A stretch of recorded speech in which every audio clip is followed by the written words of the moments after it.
Est-ce que c'est punitif d'interdire les jets privés ou est-ce que ce qui est plutôt punitif, c'est les canicules, les sécheresses, les inondations à répétition qui touchent une énorme majorité de la population?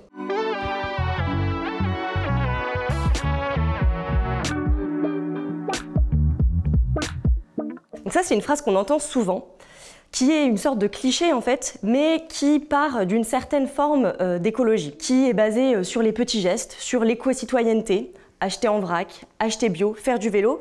Et en fait, c'est pas forcément des petits gestes qui peuvent être à la portée de tous. Alors que l'écologie, en fait, ça concerne tout le monde et en particulier les publics les plus vulnérables. Et pour deux raisons.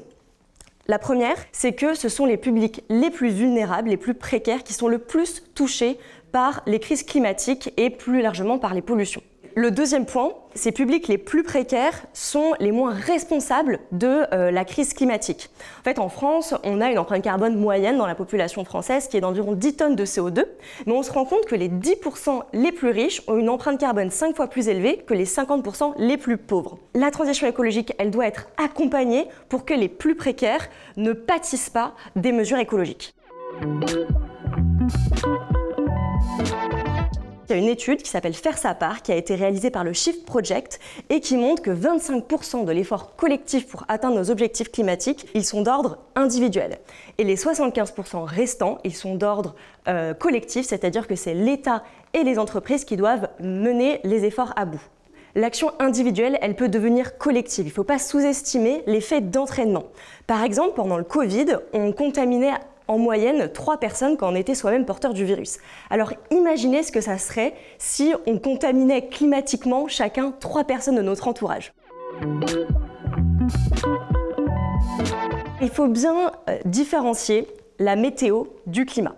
D'un côté, on a la météo qui consiste à anticiper le temps qu'il va faire dans les prochains jours à l'échelle d'une semaine. Et à l'inverse, le climat vise à analyser des variables atmosphériques sur des dizaines d'années, voire des siècles. Pour se rendre un peu compte de ce que c'est ces différences de 3, 4, 5 degrés qu'on entend souvent, revenons 20 000 ans en arrière. Il y a 20 000 ans, on était dans une période glaciaire.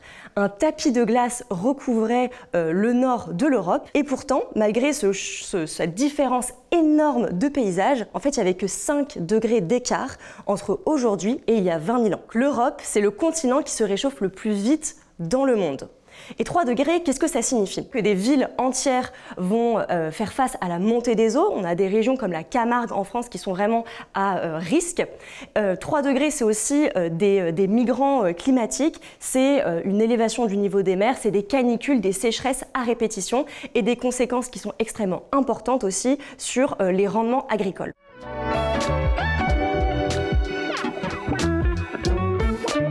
Ma liberté, elle s'arrête là où commence celle des autres. C'est le fondement de notre contrat social, c'est-à-dire que l'intérêt général, il doit parfois primer sur les libertés individuelles. Par exemple, il est aujourd'hui interdit de fumer dans un bar, dans un restaurant, parce que ça vient contraindre la santé d'autrui. Mais pourquoi on n'adopterait pas le même raisonnement pour des questions d'écologie qui sont intrinsèquement liées aux questions de santé? Qu'est-ce qui est punitif et pour qui c'est punitif?